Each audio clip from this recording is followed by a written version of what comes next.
میرا نام امر دتا ہے اور میں نے اس رمضان میں اسلام قبول کیا ہے.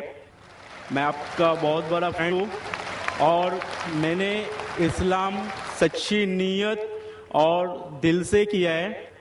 میرا سوال یہ ہے ذاکر بھائی کہ اسلام قبول کرنے کے لیے ختنہ کرانا ضروری ہے یا نہیں؟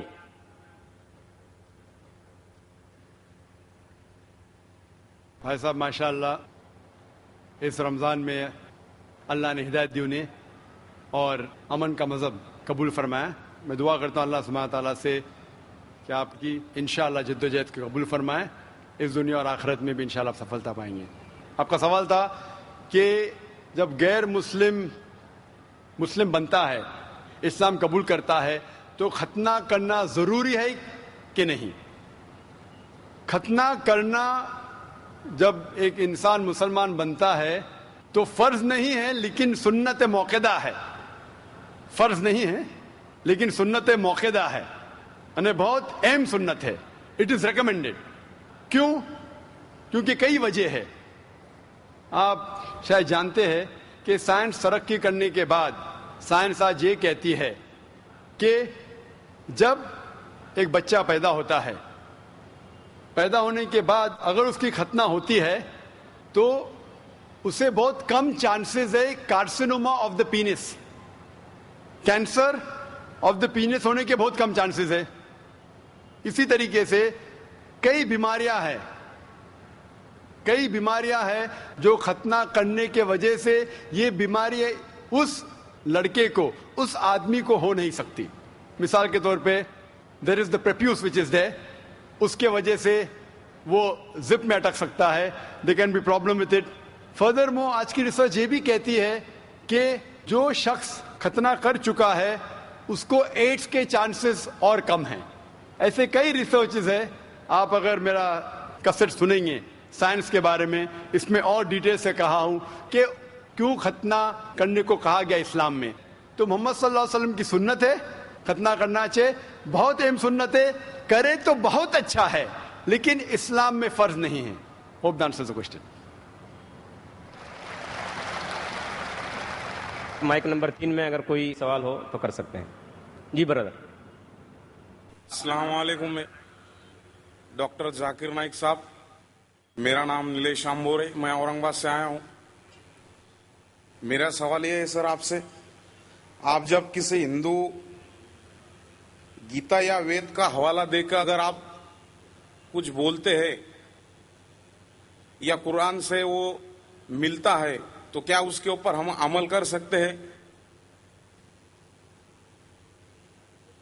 بھائی صاحب کا سوال ہے کہ جب میں گیتا کا حوالہ دیتا ہوں، وید کا حوالہ دیتا ہوں، دوسرے مذہبی کتابوں کا حوالہ دیتا ہوں، جب وہ قرآن سے ملتی ہے تو کیا ہم اس کے اوپر عمل کر سکتے ہیں؟ قرآن کی بات یا وید کی بات کریں یا گیتا کی بات؟ گیتا یا وید کی؟ گیتا یا وید. تو اگر جو چیز وید اور گیتا میں لکھی ہے اور جو قرآن سے ملتی ہے، کیا ہم ان پہ عمل کر سکتے ہیں؟ میرا کہنا یہ ہے کہ قرآن کو کہا گیا فرقان. فرقان مطلب وہ چیز جو سچ اور جھوٹ کے بیچ میں جو ڈفرنس ہے اس کو پہچانتی ہے. فرقان یعنی فرق، حق اور باطل کے درمیان جو فرق ہے اس کو پہچانتی ہے قرآن. جس طریقے سے میں نے کہا کہ کئی پیغمبر آ چکے محمد صلی اللہ علیہ وسلم کے پہلے، اسی طریقے سے قرآن میں لکھا ہے سورہ رعد میں سورہ نمبر 13 آیت نمبر 38 میں کہ ہم نے ہر دور میں ایک کتاب نازل کی ہے. نام سے صرف 4 کتابوں کا ذکر ہے، توراہ، زبور، انجیل اور فرقان، قرآن. لیکن اس آیت کے مطابق کئی کتابیں نازل کی گئی ہے، ان کا نام سے ذکر نہیں قرآن مجید میں. لیکن جتنی بھی کتابیں قرآن مجید کے پہلے آئے وہ صرف ایک امت کے لیے تھی، ایک گروہ کے لیے تھی، اور وہ سارا پیغام محدود تھا ایک وقت کے لیے. اسی لیے اللہ سبحانہ و تعالیٰ نے، خدا نے یہ ساری کتابوں کو محفوظ رکھنے کے لیے صحیح نہیں سمجھا، کیونکہ یہ محدود تھی اس وقت کے لیے. اسی لیے یہ جتنی کتاب پہلے نازل ہوئی وہ محفوظ نہیں ہے، نہ اس کی ضرورت ہے. لیکن کیونکہ قرآن مجید آخری کلام ہے اللہ سبحانہ و تعالیٰ کا، اسی لیے اللہ سبحانہ و تعالیٰ خود کہتے ہیں سورہ ہجر میں سورہ نمبر 15 آیت نمبر 9 میں کہ ہم نے اس قرآن مجید کو نازل کیا ہے اور ہم اس کی حفاظت کریں گے۔ تو جتنے پہلے کتابیں آئے ان کے اندر ملاوٹ ہو چکی ہے، جس طریقے سے اللہ تعالیٰ فرماتے قرآن مجید نے سورہ بقرہ میں سورہ نمبر 2 آیت نمبر 79 میں فَوَيْلٌ لِّلَّذِينَ يَكْتُبُونَ الْكِتَابَ بِأَيْدِيهِمْ ثُمَّ يَقُولُونَ هَٰذَا مِنْ عِندِ اللَّهِ لِيَشْتَرُوا بِهِ ثَمَنًا قَلِيلًا فَوَيْلٌ لَّهُم مِّمَّا كَتَبَتْ أَيْدِيهِمْ وَوَيْلٌ لَّهُم مِّمَّا يَكْسِبُونَ۔ لعنت ہے ان لوگوں پہ جو لوگ کتاب اپنے ہاتھ سے لکھتے ہیں اور کہتے ہیں یہ خدا کی طرف سے ہے۔ لعنت ہے ان لوگوں پہ جو کماتے ہیں، لعنت ہے ان لوگوں پہ جو لکھتے ہیں۔ تو اس سے یہ ظاہر ہوتا ہے کہ جتنے پہلے کتابیں آئے ان میں ملاوٹ ہو چکی ہے۔ یہ قرآن آخری کلام ہے اور کوئی بھی چاہے تو اس کو تبدیل کر ہی نہیں سکتا، خدا خود اللہ سبحانہ وتعالیٰ خود اس کی حفاظت کریں گے۔ اسی لیے آج جب میں مطالعہ کرتا ہوں قرآن اور دیگر مذہبی کتابوں کا، اگر یہ میچ ہوتا ہے، اگر یکساں ہے، جو چیز قرآن اور بھگوت گیتا میں یکساں ہے، مجھے کوئی بھی گلا شکوہ نہیں ہے ماننے کے لیے کہ یہ پورشن، یہ شلوک خدا کی طرف سے ہے۔ لیکن اگر قرآن سے نہیں ملتا ہے تو میں کہوں گا کہ ہو سکتا ہے، ہو سکتا نہیں، لیکن قرآن کے خلاف ہے تو میں کہہ سکتا ہوں کہ یہ خدا کا کلام ہے نہیں۔ اسی لیے جو کلام قرآن سے ملتا ہے، چاہے وہ شلوک ہو یا منترا ہو، وید کا ہو، اپنشد کا ہو یا گیتا کا ہو، یا چاہے دھما پٹ کا ہو، اوستا کا ہو، دساتیر کا ہو، چاہے اولڈ ٹیسٹمنٹ کا ہو، نیو ٹیسٹمنٹ کا ہو، جو بھی چیز قرآن سے ملتی ہے، ہم مسلمانوں کو کوئی گلا شکوہ نہیں ماننے کے لیے کہ یہ بھاگ خدا کی طرف سے ہے۔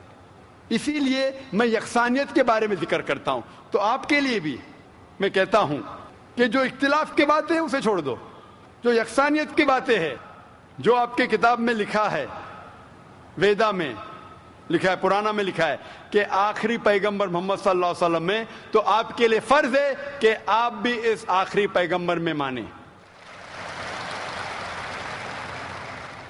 تو آپ آخری پیغمبر میں مانتے؟ آپ کی وید میں مانتے؟ ہو مانتے ہیں نا۔ آپ پرانا میں مانتے ہیں؟ ہو مانتے۔ تو میرے تقریر میں نے اتنے بار کہا اور اتنے حوالے دیا کہ آپ کی مذہبی کتابوں میں لکھا ہے کہ محمد صلی اللہ علیہ وسلم انتم رشی ہے۔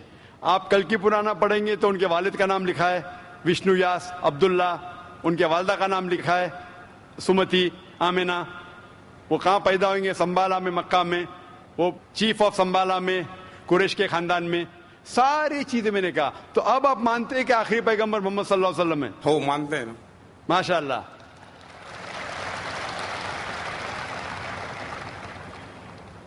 تو آپ مانتے ہیں کہ خدا ایک ہے؟ ہو بالکل۔ آپ مانتے ہیں خدا کی کوئی بھی پرتیما نہیں ہے بے شک۔ اور صرف خدا کی عبادت کرنا چاہیے؟ صحیح۔ تو آپ یہ مانتے ہیں کہ خدا ایک ہے اور محمد صلی اللہ علیہ وسلم آخری پیغمبر ہے؟ ہو۔ تو جو شخص اس بات کو مانتا ہے کہ خدا ایک ہے اور محمد صلی اللہ علیہ وسلم اس کے آخری پیغمبر ہے، تو اسے ہم کہتے ہیں عربی میں مسلم، یعنی وہ شخص جو امن حاصل کرتا ہے اپنی خواہش اللہ کے احکامات کے مطابق۔ تو آپ مانتے اللہ ایک ہے اور محمد صلی اللہ علیہ وسلم آخری پیغمبر ہے؟ ہو مانتے۔ تو آپ چاہتے کہ اسلام قبول کرے؟ لا الہ الا اللہ محمد رسول اللہ۔ ماشاء اللہ، ماشاء اللہ، ماشاء اللہ، سبحان اللہ۔